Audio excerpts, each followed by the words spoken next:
Худал үгийг 1000 давтвал үнэн болдог гэдэг нь оргүй хоос үг биш.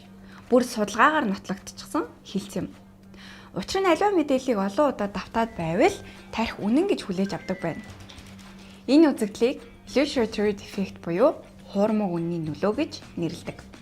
Уг ойлголтыг анх 1977 онд Ken Hasher, Thomas Topino, Goldsteinаар нээжээ.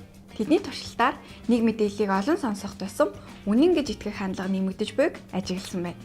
Үүнээс үүдэн мэдээллийг үнэн гэж хүлээж авахд давтамж шууд нөлөөтэй бөгөөд олон дахин сонсох бүрд шүүмжлэлтэй сэтгэх чадвар буурч эхэлдэг гэж дүгнсэн.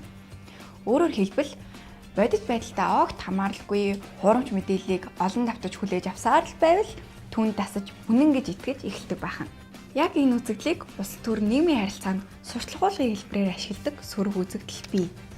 Энэ нь цахим орчинд илүүтэйгээр ажиглагддаг.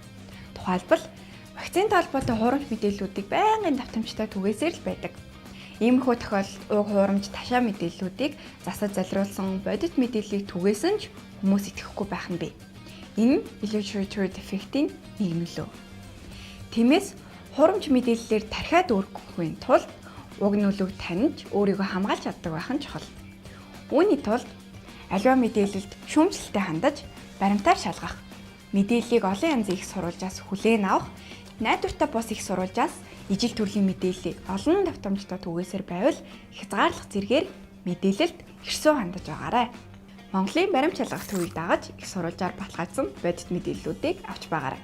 Аливаа мэдээллийг хуваалцахаас өмнө эхлээд бод think first.